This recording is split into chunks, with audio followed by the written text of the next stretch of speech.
My dear friends and professionalists, I am Uday Singh, advocate speaking.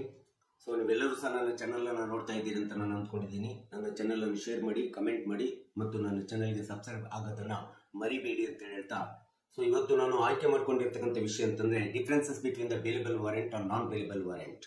So bailable ವಾರೆಂಟಿಗೂ ಮತ್ತು non bailable ವಾರೆಂಟಿಗೂ ಇರ್ತಕ್ಕಂಥ ವ್ಯತ್ಯಾಸ ಏನು ಎಂಬುದರ ಬಗ್ಗೆ ನಾನು ಈ ವಿಡಿಯೋ ಮೂಲಕ ನಿಮ್ಮ ಮುಂದೆ ಹೇಳಲಿಕ್ಕೆ ಇಷ್ಟಪಡ್ತಾ ಇದ್ದೇನೆ.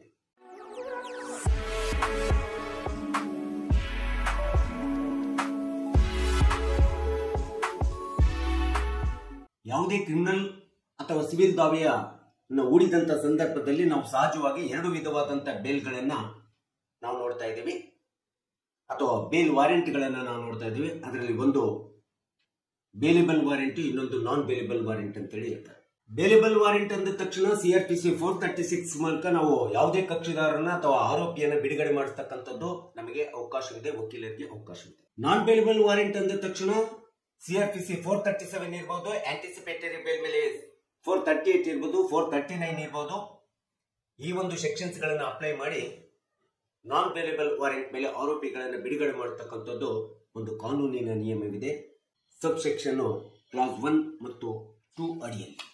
ಇಲ್ಲಿ BW CRPC 436 ಅನ್ನ ನಾವು ಅಡಿಯಲ್ಲಿ ಆರೋಪಿಯನ್ನ ಬಿಡುಗಡೆ ಮಾಡುವಂತ ಅಧಿಕಾರ ಮಾನ್ಯ ನ್ಯಾಯಾಲಯಗಳಿಗೂ ಇದಾವೆ ಮತ್ತು ಇನ್ವೆಸ್ಟಿಗೇಷನ್ ಆಫೀಸರ್ ಆಗಿರ್ತಕ್ಕಂಥ ಪೊಲೀಸ್ ಅಧಿಕಾರಿಗಳಿಗೂ ಸಹ ಇರ್ತಕ್ಕಂಥದ್ದನ್ನ ನಾವಿಲ್ಲಿ ನೋಡ್ತೇವೆ. ಆದರೆ NBW ಅಂತೇಳಿ ನಾನ್ ಬೇಲೇಬಲ್ ವಾರೆಂಟ್ ಅನ್ನು ಇಶ್ಯೂ ಮಾಡಿದಂತ ಸಂದರ್ಭದಲ್ಲಿ ಯಾವುದೇ ಆರೋಪಿ ವಕೀಲರ ಮೂಲಕ ನ್ಯಾಯಾಲಯಕ್ಕೆ ಹಾಜರಾಗಿ ನ್ಯಾಯಾಲಯದಲ್ಲಿ ತನ್ನದೇ ಆದಂತಹ ಒಂದು ಆರ್ಥಿಕ ಭದ್ರತೆ ಅಥವಾ ಪಾಣಿ ಸೆಕ್ಯೂರಿಟಿ ಭದ್ರತೆಯನ್ನು ಕೊಟ್ಟು ನ್ಯಾಯಾಲಯದ ಮುಂದೆ ಅಪಿಯರ್ ಆಗಿ ನಂತರದಲ್ಲಿ ಬೇಲ್ ಅನ್ನು ತೆಗೆದುಕೊಳ್ಳತಕ್ಕಂಥದ್ದು ಇದು ಪ್ರೊಸೀಜರಲ್ ಅಥವಾ ಇದು ನಿಯಮ ಅಂತೇಳಿ ನಾವು ಹೇಳ್ತೀವಿ. ಈ ಒಂದು NBW ಎಂಬತಕ್ಕಂಥದ್ದು ಬೇಲ್ ಪಡೆಯತಕ್ಕಂಥದ್ದು ತುಂಬಾ ಕಷ್ಟ.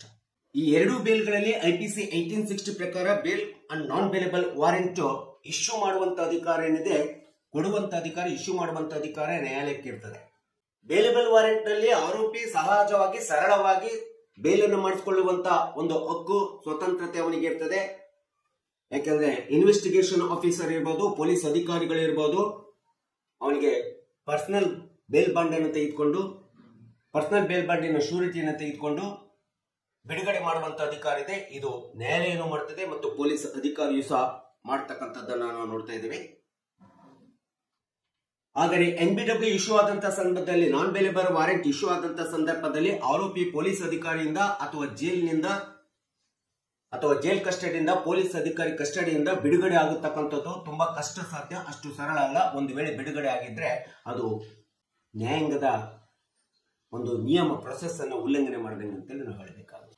ಈ ಎರಡೂ ವಾರೆಂಟ್ಗಳಲ್ಲಿ ಕೆಲವೊಂದು ಕ್ರಿಮಿನಲ್ ಕೇಸ್ಗಳಲ್ಲಿ ಕೆಲವೊಂದು ಕ್ರಿಮಿನಲ್ ಪ್ರಕರಣಗಳಲ್ಲಿ ನ್ಯಾಯಾಲಯದ ಮುಂದೆ ಹಾಜರಾಗಿ ಆರೋಪಿ ತನ್ನದೇ ಆದಂತ ಒಬ್ಬ ಶ್ಯೂರಿಟಿ ಪ್ರತಿನಿಧಿಯನ್ನ ಅಥವಾ ಆರ್ಥಿಕವಾಗಿರ್ಬೋದು ಅಥವಾ ಇನ್ಯಾವುದೇ ಪಾಣಿ ಮೂಲಕ ಶ್ಯೂರಿಟಿ ಪ್ರತಿನಿಧಿಯನ್ನ ಮುಂದೆ ತಂದು ನ್ಯಾಯಾಲಯದ ಮುಂದೆ ವಿಚಾರಣೆ ಮಾಡಿಸಿ ನಂತರ ಆ ಶ್ಯೂರಿಟಿಯನ್ನು ಕೊಡುವುದರ ಭದ್ರತೆಯನ್ನು ನ್ಯಾಯಾಲಯಕ್ಕೆ ಒಂದು ಭದ್ರತೆಯನ್ನು ಕೊಡುವುದರ ಮೂಲಕ ಬೇಲ್ ಮಾಡಿಸಿಕೊಳ್ಳತಕ್ಕಂಥದ್ದು ಅಥವಾ ಆರೋಪಿಯನ್ನ ಬಿಡುಗಡೆ ಮಾಡತಕ್ಕಂಥದ್ದು it is an illegal procedure, is N mandatory.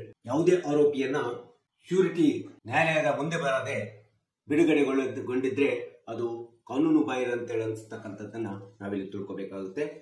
So ಇನ್ನು ನಾನ್ ಬೇಲೇಬಲ್ ವಾರೆಂಟ್ ಒಳಗಡೆ ಕೆಲವೊಂದು ಸಂದರ್ಭದಲ್ಲಿ ಬೇಲಿನ ಅಡ್ವಾನ್ಸ್ ಅನ್ನು ವಕೀಲರ ಮೂಲಕ ಕಕ್ಷಿದಾರರು ಹಾಕಿಸಿಕೊಂಡು ಅಥವಾ CRPC ಸೆಕ್ಷನ್ 72 ಕ್ಲಾಸ್ 2 ಪ್ರಕಾರ ರೀಕಾಲ್ ಅನ್ನು ಮಾಡಿಸ್ಕೊಂಡ್ಬಿಟ್ಟು ರೀಕಾಲ್ ಅಪ್ಲಿಕೇಶನ್ ಮಾಡಿಸ್ಕೊಂಡು ತಮ್ಮದೇ ಆದಂತ ಪೊಲೀಸ್ ಕಸ್ಟಡಿಯಿಂದ ರೀಕಾಲ್ ಅನ್ನು ಮಾಡಿಸ್ಕೊಂಡು ಆ ರೀಕಾಲ್ ಮೂಲಕ ಬೇಲ್ ಮಾಡಿಸಿಕೊಳ್ಳತಕ್ಕಂಥದ್ದು, ವಕೀಲರನ್ನು ಇಟ್ಕೊಂಡು ಬೇಲ್ ಮಾಡಿಸಿಕೊಳ್ಳತಕ್ಕಂಥದ್ದು ನಿಯಮವಾಗಿದೆ. ಈ ರೀತಿಯಾದಂತಹ ಒಂದು ಪದ್ಧತಿ ನಿಯಮವನ್ನ ನಾನ್ ಬೇಲೇಬಲ್ ವಾರೆಂಟ್ ನಲ್ಲಿ ನಾವು ನೋಡ್ತಾ ಇದ್ದೀವಿ. ಇದು ಇತ್ತೀಚಿನ ಪ್ರೊಸೀಜರ್ ಅಲ್ಲ. ಆದ್ರೆ ಬೇಲೇಬಲ್ ವಾರೆಂಟ್ ನಲ್ಲಿ ಬೇಲ್ ಮಾಡತಕ್ಕಂಥದ್ದು ಅಥವಾ ಬಿಡತಕ್ಕಂಥದ್ದು ಸಂಪೂರ್ಣವಾದಂತ ಅಧಿಕಾರ ನ್ಯಾಯಾಲಯಗಳಿಗೆ ಇರ್ತದೆ ಅಥವಾ ಪೊಲೀಸ್ ಅಧಿಕಾರಿಗೂ ಸಹ ಇರಬಹುದು.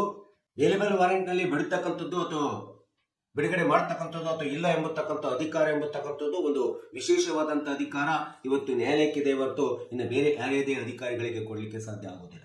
ಬೇಲ್ ಅಥವಾ ನಾನ್ ಬೇಲೇಬಲ್ ವಾರೆಂಟ್ ನಲ್ಲಿ ಆಗ್ಲಿ ಅಥವಾ ನಾನ್ ಬೇಲೇಬಲ್ ವಾರೆಂಟ್ಗಳಲ್ಲಿ ಆಗ್ಲಿ ಆರೋಪಿಗಳನ್ನ ಬಿಡುಗಡೆ ಮಾಡಬೇಕಾದ್ರೆ ಬೇಲ್ ಕೊಡಬೇಕಾದ್ರೆ ಇಷ್ಟೇ ಸಮಯ ಇರಬೇಕೆಂಬತಕ್ಕಂಥದ್ದು ಯಾವುದೇ ಖಚಿತವಾದಂತ ಕಂಡೀಷನ್ ನ್ಯಾಯಾಲಯಕ್ಕೆ ನ್ಯಾಯಾಧೀಶರುಗಳಿಗೆ ಇರುವುದಿಲ್ಲ. ಬೇಲ್ ಅಥವಾ ನಾನ್ ಬೇಲೇಬಲ್ ವಾರೆಂಟ್ಗಳನ್ನ ಸೊ 24 ತಾಸು ಒಳಗಡೆ ತಮ್ಮದೇ ಆದಂತಹ ಒಂದು ಆರೋಪಿಗೆ ಮತ್ತು ವಕೀಲರ ಮೂಲಕ ವಿಚಾರಣೆ ಕೈಗೊಂಡು ಆ ವಿಚಾರಣೆ ತಮಗೆ ಕಾನೂನುಬದ್ಧವಾಗಿ ಸಮರ್ಥವಾಗಿದೆ ಅಂತ ಹೇಳಿ ಕಂಡು ಬಂದ ಸಂದರ್ಭದಲ್ಲಿ 24 ಗಂಟೆ ಒಳಗಡೆ ಯಾವಾಗ ಬೇಕಾದರೂ ಬೇಲ್ ಆದೇಶವನ್ನ ಹೊರಡಿಸತಕ್ಕಂಥ ಅಧಿಕಾರ, ಸ್ಪಷ್ಟವಾದಂತಹ ವಿಶೇಷವಾದಂತಹ ಅಧಿಕಾರ ಇವತ್ತು ನ್ಯಾಯಾಲಯಕ್ಕಿದೆ, ನ್ಯಾಯಾಧೀಶರಿಗಿದೆ. ಇನ್ನು ನಾನ್ ಬೇಲೆಬಲ್ ವಾರೆಂಟ್ ಇಶ್ಯೂ ಆದಂತಹ ಸಂದರ್ಭದಲ್ಲಿ ಮೊಕದ್ದಮೆ ವಿಚಾರಣೆಯನ್ನ ನ್ಯಾಯಾಲಯದ ಮುಂದೆ ವಕೀಲರ ಮೂಲಕ ತರಲೇಬೇಕಾಗುತ್ತೆ. ಆರೋಪಿಗೆ, ಕಕ್ಷಿದಾರರಿಗೆ ನ್ಯಾಯಾಲಯದ ಮುಂದೆ ವಕೀಲರ ಮೂಲಕ ತಂದು ಆ ಒಂದು ಆರೋಪಿಯನ್ನ ವಿಚಾರಣೆ ಮಾಡುವಂತ ಅಧಿಕಾರ ಕಾನೂನಿನ ಪ್ರಕಾರ ಪ್ರತಿಯೊಂದು ನ್ಯಾಯಾಲಯದ ನ್ಯಾಯಾಧೀಶರುಗಳಿಗೆ 60 ದಿನದಿಂದ 90 ದಿನಗಳಿಗೆ ಕಾಲಾವಧಿ ಇರ್ತದೆ.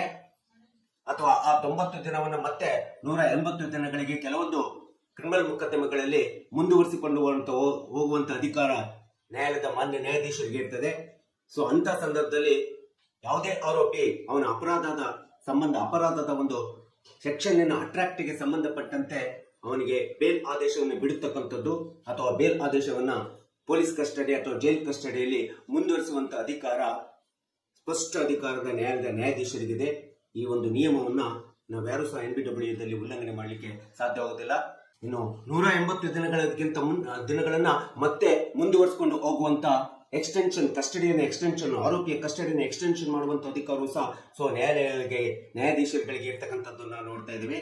ಕೆಲವೊಂದು ಮರ್ಡರ್ ನಂತ ಕೇಸ್ಗಳಲ್ಲಿ, ರೇಪ್ ನಂತ ಕೇಸ್ಗಳಲ್ಲಿ, ಅದು NBW non bailable warrant issue ಆದಂತಹ ಸಂದರ್ಭದಲ್ಲಿ ಅಥವಾ ಆಂಟಿಸಿಪೇಟೆಡ್ ಬೇಲ್ ಇರುವಂತಹ ಸಂದರ್ಭಗಳಲ್ಲಿ, ಕ್ರಿಮಿನಲ್ ಮೊಕದ್ದಮೆಗಳಲ್ಲಿ ನ್ಯಾಯಾಲಯ ಬೇಲನ್ನ ಗ್ರಾಂಟ್ ಮಾಡಿರ್ತದೆ ಆರೋಪಿಗೆ. ಆ ಗ್ರಾಂಟ್ ಮಾಡಿದಂತ ಬೇಲನ್ನ ಕೆಲವೊಂದು ಸಂದರ್ಭದಲ್ಲಿ ಅದನ್ನ ರಿಜೆಕ್ಟ್ ಮಾಡಿ ಮತ್ತೆ ಪೊಲೀಸ್ ಕಸ್ಟಡಿ ಅಥವಾ ಜೈಲ್ ಕಸ್ಟಡಿಗೆ ಕಳಿಸುವಂತ ಒಂದು ವಿಶೇಷವಾದಂತಹ ಸ್ಪಷ್ಟವಾದಂತಹ ಅಧಿಕಾರ ಇವತ್ತು ನ್ಯಾಯಾಧೀಶರಿಗೆ, ನ್ಯಾಯಾಲಯಗಳಿಗೆ ಇರ್ತಕ್ಕಂಥದ್ದನ್ನು ನಾವಿಲ್ಲಿ ತಿಳ್ಕೋಬೇಕಾಗುತ್ತೆ. ಬೇಲೆಬಲ್ ವಾರೆಂಟ್ ಅಲ್ಲಿ ಬೇಲ್ ಎಕ್ಸಿಕ್ಯೂಟ್ ಆಗಲಿ ಬಿಡ್ಲಿ, ಬೇಲ್ ಆದೇಶವನ್ನ ಕೊಡುವಂತ ಅಧಿಕಾರ ನ್ಯಾಯಾಲಯ ಮಾಡ್ತದೆ. ಆದ್ರೆ ನಾನ್ ಬೇಲೆಬಲ್ ವಾರೆಂಟ್ ನಲ್ಲಿ ಆರೋಪಿಯ ಹಾಜರಾತಿ, ಆರೋಪಿಯ ಪ್ರೆಸೆಂಟ್ ಮತ್ತು ಅವನ ಶೂರಿಟಿಯ ಪ್ರೆಸೆಂಟ್ ನ್ಯಾಯಾಲಯದ ಮುಂದೆ ಬರುತ್ತಕ್ಕಂಥದ್ದು ಇದನ್ನ legal procedure and it is an mandatories ಅಂತೇಳಿ ಸಹ ನಾವು ಹೇಳ್ಬೇಕಾಗುತ್ತೆ. NBW ಇಶ್ಯೂ ಆದಂತ ಸಂದರ್ಭ. ಸೊ NBW ಒಳಗಡೆ surety with presence of the accused before the honourable court, appearance of the before the honorable court is the most significant, most important. It is a procedure ಅಲ್ಲ. ಆದ್ರೆ bailable warrant ನಲ್ಲಿ ಆರೋಪಿ ನ್ಯಾಯಾಲಯದ ಮುಂದೆ ಬರಲೇಬೇಕು ಎಂಬತಕ್ಕಂತ ಒಂದು ಅಂಶ ಇರುವುದಿಲ್ಲ. ಬೇಲೆಬಲ್ ವಾರೆಂಟ್ ಅನ್ನ ಪಡೆದುಕೊಳ್ಳತಕ್ಕಂಥದ್ದು ತುಂಬಾ ಸರಳವಾಗಿರ್ಬೋದು. ಆದ್ರೆ NBW ಒಳಗಡೆ ಬೇಲನ್ನು ಪಡೆಯತಕ್ಕಂಥದ್ದು, ಬೇಲ್ ಆದೇಶವನ್ನು ಪಡೆಯತಕ್ಕಂಥದ್ದು ತುಂಬಾ ಕಷ್ಟ ಎಂಬತಕ್ಕಂಥದ್ದನ್ನ ನಾವಿಲ್ಲಿ ನೋಡಬೇಕಾಗುತ್ತೆ. ಈ ರೀತಿ BWD BW ವರ್ಸಸ್ NBW ಅಂತೇಳಿ ಹೇಳ್ತೀವಲ್ಲ. ಸೊ ಈ ರೀತಿಯಾದಂತಹ ಒಂದು ಡಿಫರೆನ್ಸಸ್ ಅನ್ನ ಬೇಲೆಬಲ್ ವಾರೆಂಟ್ಗೂ ಮತ್ತು ನಾನ್ ಬೇಲೆಬಲ್ ವಾರೆಂಟ್ಗೂ ಇರ್ತಕ್ಕಂಥದ್ದನ್ನ ನಾವು ನೋಡ್ತೀವಿ.